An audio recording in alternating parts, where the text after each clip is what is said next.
Hi friends, good morning. Welcome back to my channel साइनी नेसा production.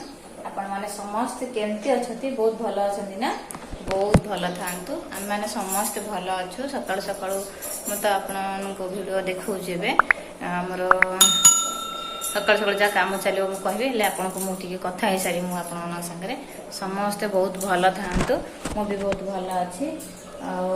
समस्त कौन केमती रेडी कर आज बुधवार कौन काम दाम कौन केमी चलती आम आज पणस कथा तरकारी हे आपण मान भल पाइबा स्नेह श्रद्धा एमती आम मन प्रति थाउ एमती आमको सपोर्ट कर था एमती आमको भल पाऊ था आपण मैंने फ्रेंड मैंने बहुत भल पाए मु मो अंतर बुझे आप बहुत भल पाए आपने समस्त आम चैनल को देखु जो मैंने आम चैनल नुआ अच्छे सब्सक्राइब करूँ करेंगे ना? हाँ करतु समस्त भल था सब्सक्राइब करूँ। आसतु एबे देखिए आज बेसी समय नष्ट करनी आज वीडियो स्टार्ट करदबा कौन केमी चलती आज घरे आसतु देखु सांग माने गुड मॉर्निंग फ्रेंड्स और welcome back to my channel. आपण माने केमती अछंती? आ देखो सकाळ सकाळ मोर सब बासी काम जतक सब सारी बासन बासन धुआ दी सारी मु एबे खाया को रेडी करछि। साइना स्कूल जीव तार एई पराठा तेल टी मारली जाम पराठा खाइब स्कूल जीव और मो बैगण शाग रखाई भजा हम पखाड़ खाई भाई ऑफिस जीवे तापर पणस तरकारी हम। देखो सकाळु केते केते काम आम सरला उठिक 6टा 6:30 होगी मोर सब काम सारी पूरा नीट एंड क्लीन काम सारिकी मुझे झील को खुआईदेवी फास्ट तापर शाग भाजी तापर भातटा बोईट अच्छी गाड़ी दी भात हो गला गाड़ी देकरी पणस तरकारी बस एबे जाऊँ झील को खुआईदेवी। चलते जीवा झील खाइब देखिए गोटे दिंती ना देखो आम पणस आसी तरकारी बनव तरकारी हेल्ले भिडियो करी देखते आम आसी पणस ताकि रेडी करा प्याज भाज पणस तरकारी पणस तरकारी देखंतु संग माने तो आज ब्लॉक रे हमरो आज पणस कठा तरकारी प्रिपरेशन चली से पणस को काटिकी अंजना को भजा भजी करछंती इठी स्लो आंच रे पणस को भजा चलछि तापर देखिया स्टेप कोन होजी। तापर एपटे गोटे प्रेशर कुकर रे तेल दिया हला प्रेशर रे मु बनउची पणस कठा तरकारी आपण माने जा होइंता आपसे म करे रे बनै परिबे जल्दी हे जो प्रेशर रे करछि आ मते लागुची मो आइडिया रे करबी भल हबो लागुची प्रेशर रे बसेले भी जल्दी हे जो एंड लेट हबो तेल पड़ला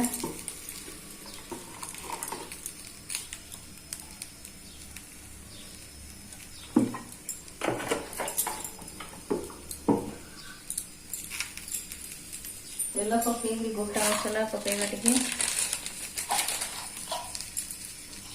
गोटा मसला पड़े मोटा मसला पड़े मसला दालचीनी गुजराती लवंग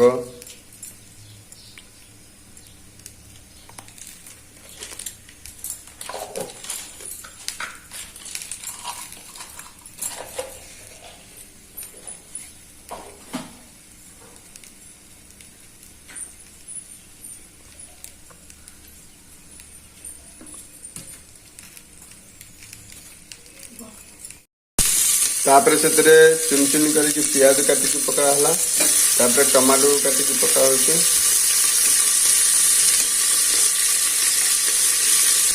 प्रेशर कुकर करया द्वारा शीघ्र हो जाए कहीं तार जो बांफर सीझा मसला डबा कषिया तो प्रेशर कुकर का सर्वोत्तम माध्यम से प्रथम प्रेशर कुकर रे तेल पकाला तेल पकई जहाँ गोटा मसला थी गोटा मसला पकई दिगला गोटा मसला पकला प्याज पियाज चुन चुन कर काटी पकड़ तब टमाटर पकई दिगला तापर जो काटिकी मसला बना है पियाज पियाज अच्छी बाटिकी पकई कषि दि ତାପରେ ଧୀରେ ଧୀରେ ସବୁ ପିଆଜ ଟମାଟୋ କଣ ପକେଇ ଦେଇଛି, ଗୋଟା ମସଲା ପଡିଛି, ଟିକେ ଲୁଣ ପକେଇଦବା ମେଲ୍ଟ ଜଲ୍ଦି ହେଇଯିବ, ହଳଦୀ ଲୁଣ ପକେଇଦବା। ତାପରେ ମଝିରେ ମଝିରେ ଗୋଟେ ଖଡ଼ିକା ସାହାଯ୍ୟରେ ପକେଇ ଦଉଛି 2 ଟେବୁଲସ୍ପୁନ୍। ତରକାରୀ ଦେଖିକି ଆପଣ ପକେଇବେ। ଲୁଣ ଦେଇ ଦଉଛି ଜଲ୍ଦି ପିଆଜଟା ମେଲ୍ଟ ହେଇଯାଏ, ଲୁଣ ପକେଇ ଦେଉଛି। ଲୁଣ ଦେଇଥିଲି ରଖିଥିଲି, ମୁଁ ଏମିତି କରିଦିଏ ଜଲ୍ଦି ହେଇଯିବା ପାଇଁ। ଆପଣମାନେ ଯେମିତି ଆସିଲେ କରିଦିଏ। ଆଉ ଯେତେ ଯାହା ପଣସ ତରକାରୀଟା ବହୁତ ଭଲ ଲାଗେ ଖାଇବା ପାଇଁ, ପଣସ ତରକାରୀ ଭଳିଆ ଲାଗେ। ଯେଉଁମାନେ ନନଭେଜ୍ ଖାଉନଥିବେ ସେମାନଙ୍କ ପାଇଁ ଏଇଟା ବେଷ୍ଟ ବନେଇକି ଖାଇବା ପାଇଁ। ମଟନ ତରକାରୀ ଟାଇପର ଲାଗିବ। ଦେଖନ୍ତୁ ମସଲାକୁ ଧୀରେ ଧୀରେ ତାପରେ ଖଡ଼ିକା ସାହାଯ୍ୟରେ ମଝିରେ ମଝିରେ ଚଲା ହେଇଯିବ। ତାକୁ ଚଲେଇଲା ପରେ ନହେଲେ ମସଲାଟି ଲାଗିଯିବ। ତାକୁ ଧୀରେ ପାଣି ଦିଆ ହେଇଗଲା, ପାଣି ଦିଆ ହେଇକି ତାକୁ କଷା ଚାଲିଲା। ଏବେ ମସଲା ରେଡି, ଗ୍ରେଭି ରେଡି। ଏଥିରେ ଅଦା ରସୁଣ ପେଷ୍ଟ ପକେଇଛି ମୁଁ, ଆଉ ମିଟ୍ ମସଲା ପକେଇଛି, ଆଉ ପିଆଜ ଚୁନ ଚୁନ କାଟିଛି, ଆଉ କିଛି ବାଟି ଦେଇଥିଲି, ଆଉ ଟମାଟୋ 4ଟା ପକେଇଛି। ପକେଇକିରି ମୁଁ ଏମିତି ଦେଖନ୍ତୁ ଗ୍ରେଭିଟା ଭଲ ସୁନ୍ଦର ହେଇଯାଇଛି, କଷୁଛି। ଗୋଟା ମସଲା ତ ପଡ଼ିଥିଲା ଆପଣଙ୍କୁ ଦେଖେଇଛି। ଏବେ ମୁଁ ଏଇ ଯୋଉ ପଣସ କଠାଟା ଭଜା ହେଇକି ରଖାଯାଇନି ସେଇଟା ଭିତରେ ଦେଇ କଷିବି।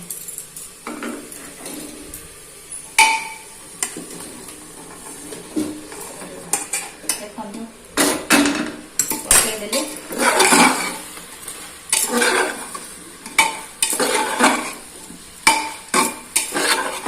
କଷା ହଉଛି ପଣସ କଠାଟା, ମସଲାଟା ବଢିଆ ସେ ହେଇଯାଇଥିଲା। ତା ଦେହରେ ପଣସ ହଳଦୀ ଲୁଣ ସବୁ ମୋର ପଡିଯାଇଥିଲା, ଆପଣଙ୍କୁ ଦେଖେଇଛି ପକେଇଲା ବେଳେ ଫ୍ରେଣ୍ଡ ମାନଙ୍କୁ। ଆଉ କଷା ହଉଛି 5 ମିନିଟ୍ କି 10 ମିନିଟ୍ ଖଣ୍ଡେ କଷିଦେଲେ ମସଲାରେ, ସେ ମସଲାଟା ପିଇଗଲା ପରେ ଛାଣିଦେଲେ ଯାଇ ଭଲ ହବ, ନା ସେଟା କଷିଲା ଭଳିଆ ଭଲ ଟେଷ୍ଟ ଲାଗିବନି।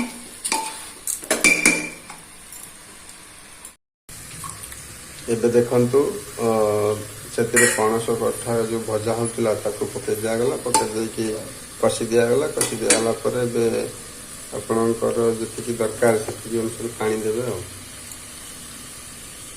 ପାଣି ମୁଁ ଏତିକି ଦଉଛି।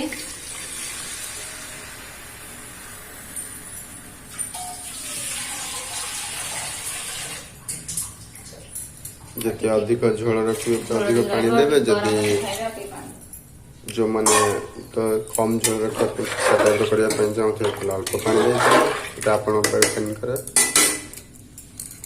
ବାସ୍ ଏବେ ମୁଁ ଢକ୍କନ ବନ୍ଦ କରିଦେଲି ପ୍ରେସରର, ଆଉ 3ଟା ସିଟି ଦେଇଦେବେ ଭଲସେ। ରେଡି। ଆଉ ତାପରେ ଢକ୍କନ ଖୋଲି ଦେଖିବା କହିଥିଲି।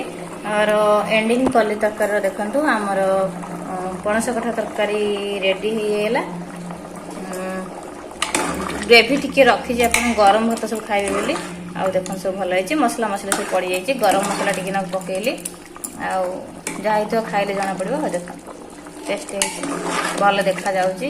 ଆଉ ମୁଁ ପ୍ରେସରରେ ବନେଇଦେଲି, ଜଲ୍ଦି ହେଇଯିବ ବୋଲି ଭାଇ ଖାଇକି ଅଫିସ୍ ଯିବେ, ଆଉ ଲେଟ୍ କଲିନି ସେଥିପାଇଁ। ଦେଖନ୍ତୁ ଭଲ ଦେଖାଯାଉଛି ତ, ଖାଇଲେ ଜଣାପଡ଼ିବ କେମିତି ହେଇଛି। ଆସନ୍ତୁ ସବୁ ଖାଇବାକୁ ଦେବା।